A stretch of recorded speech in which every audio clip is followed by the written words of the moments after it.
quero agradecer a oportunidade que Deus me dá de estar com vocês, estudar algumas questões atuais e a profecia, a palavra de Deus. Nesse estudo, que é a segunda parte do estudo que começamos na semana passada, que fala sobre o cenário do fim, o cenário profético do fim e a igreja diante dele, né? Na semana passada nós dedicamos uma maior parte do tempo estudando a igreja, os termos usados no Antigo e Novo Testamentos para a igreja enquanto manifestação do reino de Deus, não que ela seja o reino, ela é um instrumento do reino de Deus. E nós consideramos, entre outras coisas, que a igreja, como instrumento do reino de Deus, ela está em oposição ao reino de Satanás e ao reino do mundo, que é quase como se fosse a mesma coisa, com nomes diferentes. E considerada essa distinção entre a igreja como instrumento do reino de Deus e o reino de Satanás, ou o reino do mundo, a gente considerou, por exemplo, as características da igreja, a missão da igreja, que não é só pregar o evangelho, ajudar os pobres, ajudar os necessitados. A gente considerou algumas coisas assim nesse sentido e vimos textos do Espírito de Profecia, dos escritos de Ellen White, falando sobre o perigo de a igreja ser modelada conforme as pressões. Aí você pode considerar pressões do tipo cultura, ideologia, pressões políticas, enfim, que o mundo pode exercer sobre a igreja e pode fazer com que a igreja se adeque a esses, ou se adapte a essas pressões externas e acabe comprometendo a sua função de instrumento do reino de Deus. Não adianta a gente ter um tipo de núcleo de salvação em Cristo se a gente alterar tudo o resto que a palavra de Deus nos ensina, sabe? A gente precisa manter a palavra de Deus. Quando o Cristo se despediu dos seus discípulos, né, pelo menos no final do livro do Evangelho de Mateus, ele diz no capítulo 28 de Mateus, o último versículo, ele diz assim: ensinando-as, né, as pessoas, né, as nações, tal, a guardar todas as coisas que eu vos tenho mandado. E eis que estou convosco todos os dias até a consumação dos séculos. Então, não se trata só de nós, enquanto cristãos, né, que cremos em Cristo, aceitarmos a verdade. Nós precisamos manter tudo aquilo que ele nos ensinou. E isso inclui, diz o Evangelismo, um livro da nossa igreja, página 15 para 16, inclui tanto que Deus ensinou, que Cristo ensinou em pessoa, como que ele ensinou pelos profetas no Antigo Testamento e pelos apóstolos no Novo Testamento. Então, é toda a Bíblia. Então, não dá para a gente falar assim, não, mas eu posso desfazer disso aqui porque eu quero me adaptar. Não tem como. Dadas essas circunstâncias do risco de a igreja se adaptar, a gente começou a considerar o que Jesus diz sobre o fim, o cenário do fim, o que Paulo diz sobre o cenário do fim, o que João, o Apocalipse, diz sobre o cenário do fim. Consideramos Apocalipse 13, 18, algumas questões ali. E agora nós vamos entrar um pouco mais, talvez a gente pegue o finalzinho desses temas bíblicos, a gente vai entrar num cenário profético do fim, propriamente dito assim, mais atualizado, né? Não nas escrituras, mas mais atualizado. Então, nós temos aí os 3 projetos de domínio mundial. Eu quero seguir com vocês a partir daí. Vamos lá então, Bruno, no próximo slide. Vamos seguir aí, que a gente já gastou 15 minutos aí, talvez um pouco menos, 10 minutos. Então, nós temos aí o movimento comunista, ou revolucionário mundial, liderado pela Rússia e China. O velho comunismo está enraizando, né, sua ideologia coletivista e destruindo a responsabilidade individual que estruturou a sociedade ocidental, nossa sociedade, né? Foi pensado assim. Por que foi pensado isso? Vários motivos, mas eu quero dar uma passada muito rápida por cima, um voo de pássaro nesse tema, que é o seguinte: quando a igreja cristã se tornou oficial no Império Romano, lá no século IV, no tempo de Constantino, a igreja vinha de um período de forte perseguição, do ano 303 a 313, 10 anos de terrível perseguição. Quando o imperador se tornou cristão, se converteu, entre aspas, a gente até questiona um pouco essa conversão, mas, de qualquer forma, ele tornou a igreja cristã como uma igreja oficial, né, do império à época. O que aconteceu? Quando caiu o Império Romano e tudo mais, a Igreja Romana se tornou a única herdeira do Império, né? E a Igreja Cristã, sobretudo o Bispo de Roma, herdando toda a carga de cultura que vinha do Império Romano, entretanto, ela cautelosa, entre aspas, né? Para a manutenção da fé cristã. É claro que tinha manutenção da fé cristã, é claro que tinham cristãos genuínos dentro da Igreja Católica, muitos, milhares, mas também havia uma certa adaptação, né, um ajuste da Igreja para com as coisas que vinham de fora. Ocorre que, nesses ajustes, quando foi estabelecendo as primeiras relações monárquicas com a Igreja Católica, do tipo Império, ou melhor, a dinastia Merovingia, depois a dinastia Carolíngia, e foi havendo um acordo entre a religião e a política, o poder civil, né, o poder religioso, os estados foram sendo aos poucos modelados, isso bem lentamente, para que o Estado não fosse tão poderoso que oprimisse o indivíduo. Na verdade, as leis foram sendo organizadas, principalmente depois do fim da Idade Média, as leis foram sendo organizadas aos poucos em cada nação mais moderna da Europa, para que o Estado fosse impedido de fazer o mal para o indivíduo, assim, gratuitamente ou de qualquer jeito. Tinha vários critérios, né? E esse aspecto individual, né, de responsabilidade perante a lei, cada um responde por si diante de Deus, diante da lei, por seus atos, etc. Só que também a ideia de um Estado mediado ali por leis que pudesse frear o superpoder do Estado, né, de coagir, de prender, etc. É nesse sentido que o poder comunista ele é o avesso disso, porque o texto diz assim que, sob a nova alcunha de eurasianismo, então eles têm um projeto eurasiano. Então eles meio que maquiam... Só um instantinho, minha esposa quer me falar uma coisa. Peraí, só um instantinho.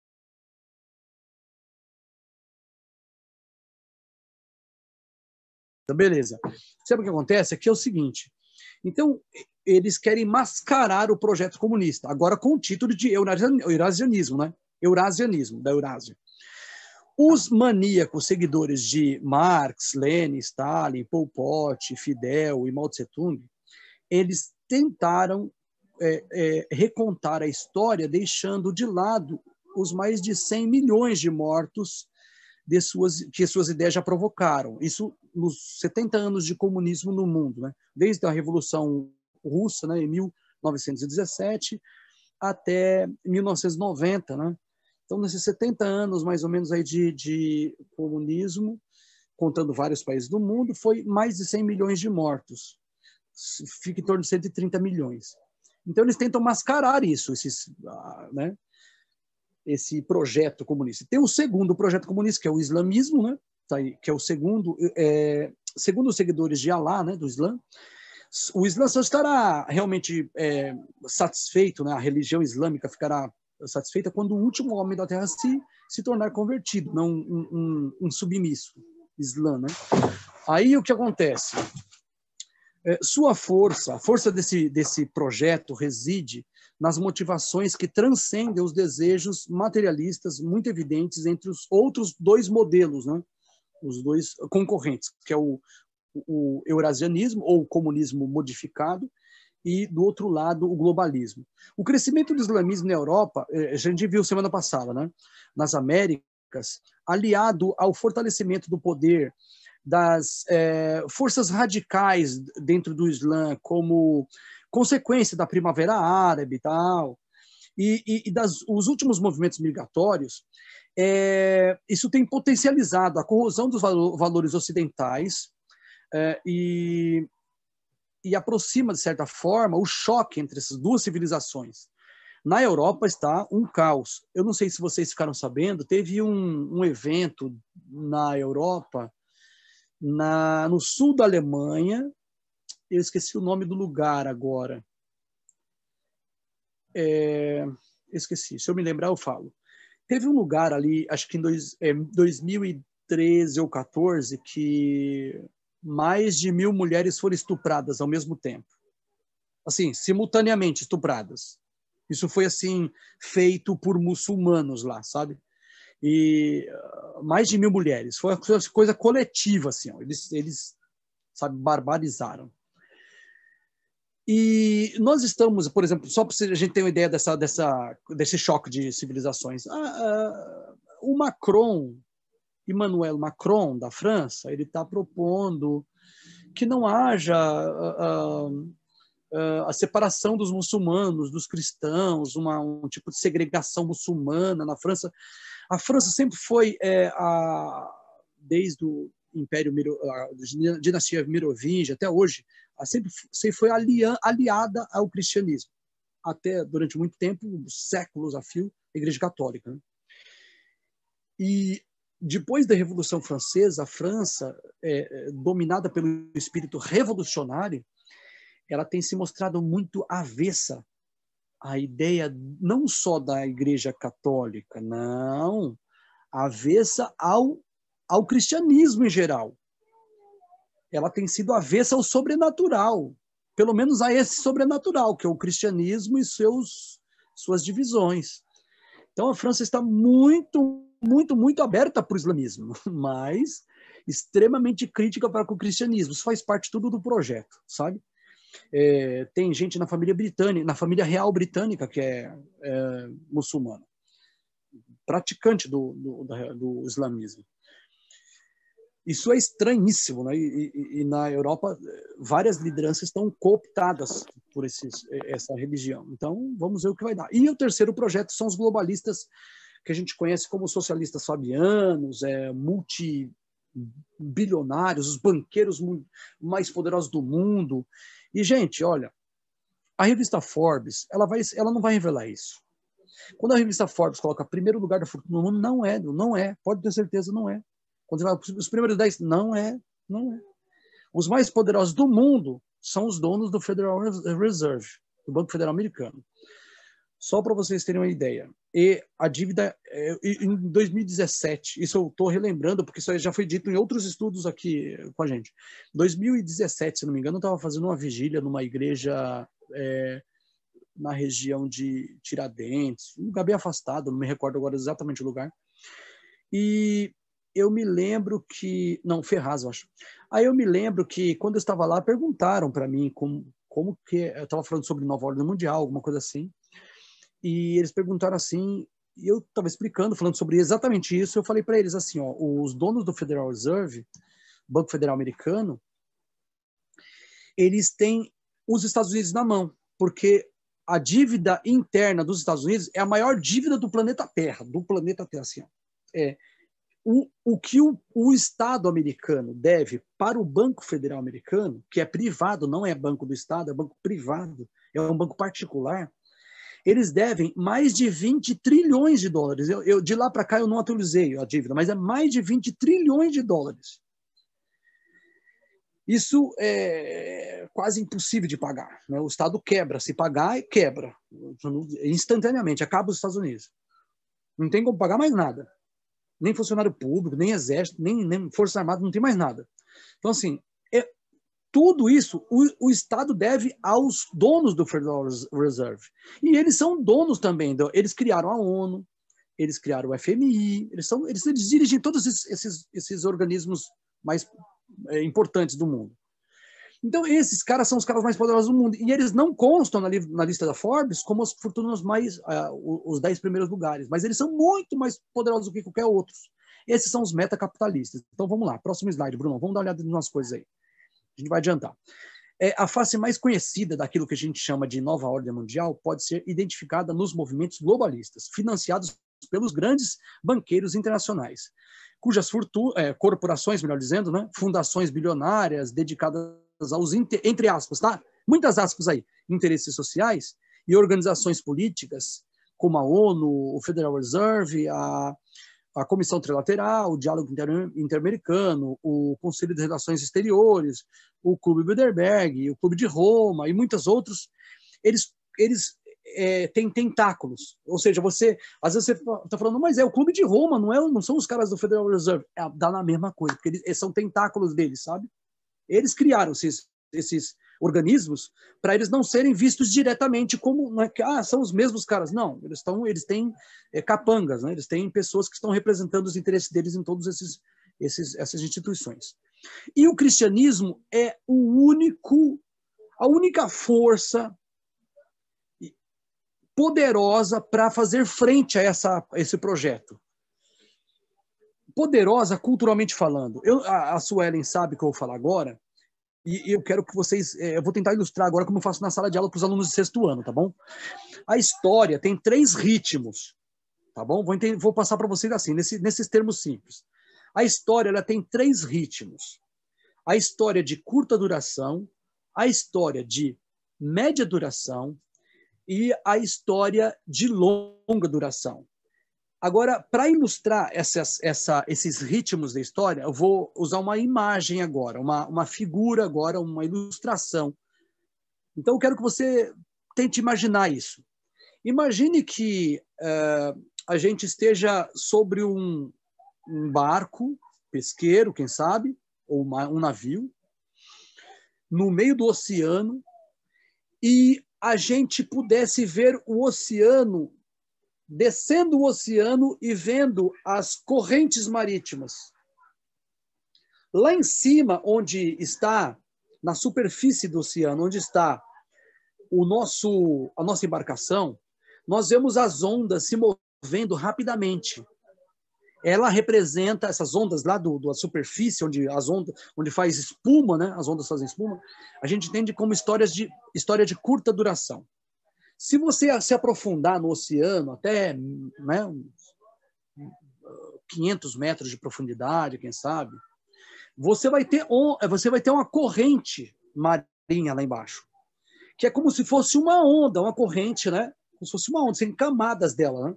E essa camada ela tem um certo poder de empuxo, de arrasto. E ela impõe um movimento a quem está lá, sabe? Quem está lá a 500 metros, ela impõe um movimento, essa corrente marítima. E tem outra força, outras correntes marítimas que estão muito profundas.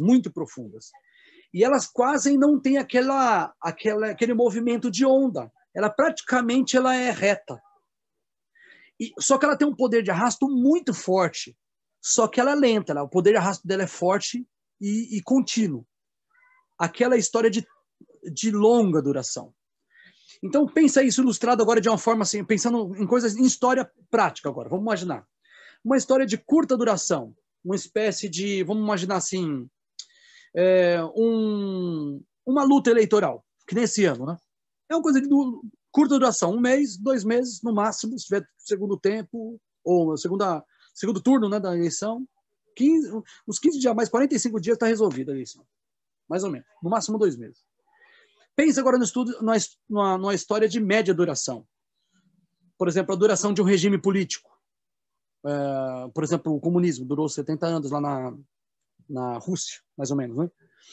Então, pensa nisso. Pensa numa história de média duração. Uma questão da vida humana, 40 anos, 60 anos, uma duração mais ou menos assim. Agora, pensa numa história de longa duração. Sabe o que representa a história de longa duração? As religiões. As religiões são as instituições criadas pelos homens. Eu não estou falando de cristianismo, não. Estou falando de as religiões, que são de longa duração. É para 1000 anos, 2000, 5000 anos, como o hindu, a religião hindu. O animismo da África, toda a história humana eles estão lá, o animismo da África. Né? O cristianismo, 2000 anos, desde Jesus. Antes de Jesus tem o que antecedeu, que deu origem ao cristianismo, que é o judaísmo, que já tem 3500 anos. Se a gente contar lá Até de Abraão é mais, é 3.800 anos mais ou menos. É muito tempo. Ou seja, as religiões são aquelas instituições que elas vencem, elas superam governos, ditadores, superam tudo. Essas instituições de longa duração têm poder para enfrentar a nova ordem mundial.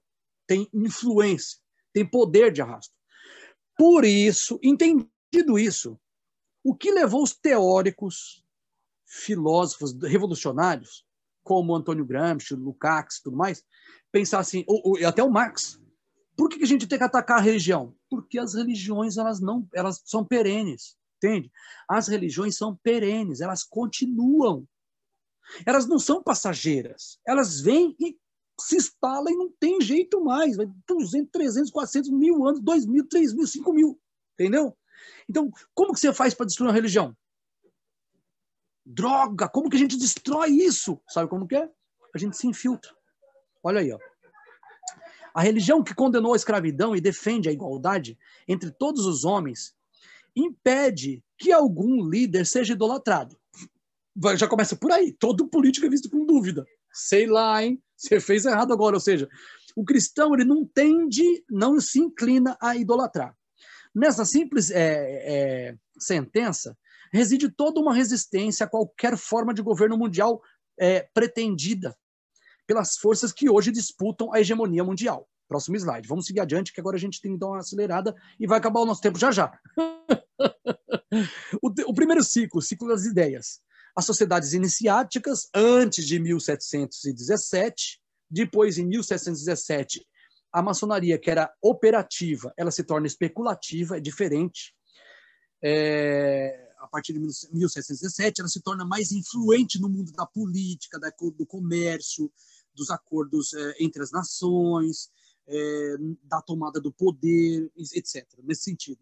Os Illuminati, no sul da Alemanha, né, na região da Baviera, surgiram lá em 1º de maio de 1776. Eles foram debandados lá em 1786, por aí. Eles foram descobertos, né? E eles se infiltraram na maçonaria e continuaram lá. Então, note, Illuminati não é maçom. Não, minto. Illuminati é um supermaçom, tipo de um supermaçom, que não está restrito à maçonaria, ele é mais poderoso. E eles têm a reunião deles à parte e dentro da maçonaria. Eles influem a maçonaria, mas a maçonaria acaba servindo a eles. É como se a maçonaria fosse um hospedeiro e eles são um parasita da maçonaria, entendeu? Então, lá, sistema financeiro formal.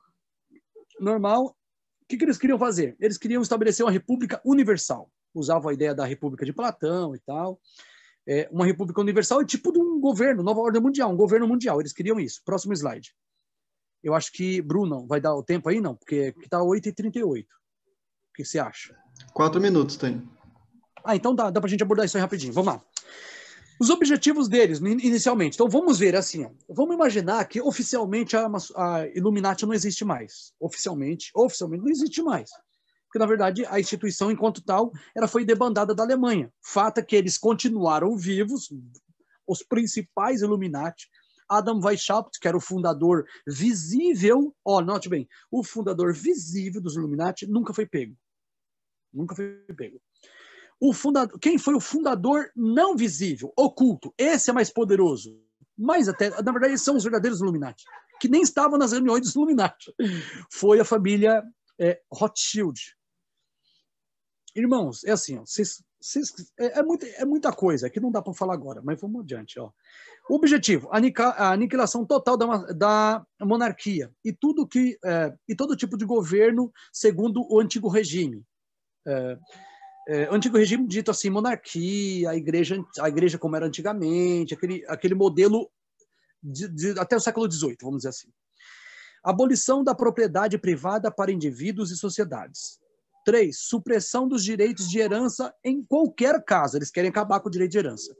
4. Destruição do conceito de patriotismo e substituição por um governo mundial. Gente, esse 4 aí, ó, todo mundo que fez faculdade de humanas, todo mundo que fez faculdade de humanas, todos sabem o que é isso. Na faculdade eles arrebentam a ideia de patriotismo, amor à pátria, eles arrebentam. O Brasil não presta, o Brasil tem uma liderança que não sei o quê. Eles anulam a possibilidade de você ter uma identidade pátria. Você fala assim, puxa, eu sou brasileiro, eu quero o bem do Brasil. O que eu puder fazer para proteger a nação que me amparou, que me recebeu, que eu estou aqui, né? E que meus filhos estão aqui, nós estamos vinculados sentimentalmente com a nação. Tem que haver um sentido de patriotismo, de identidade. É assim, ó, eu sou brasileiro, minha família é brasileira, meus filhos vão continuar sendo brasileiros, mesmo que eles forem viajar para o exterior. Mas se eles ficarem aqui, o futuro da nação está meio que vinculado com o futuro dos meus filhos e dos filhos de todos vocês. Então, não é coisa de qualquer importância se alguém vai invadir o Brasil. Não, porque o Brasil é pro destino das pessoas que nasceram aqui, vivem aqui. Ou vivem aqui. Não é só dos que nasceram, que vivem aqui. Estão identificados com esse interesse nacional. Então, isso é bombardeado. Isso faz parte de um projeto. O projeto são deles. E eles, mesmo se não tiver, vamos imaginar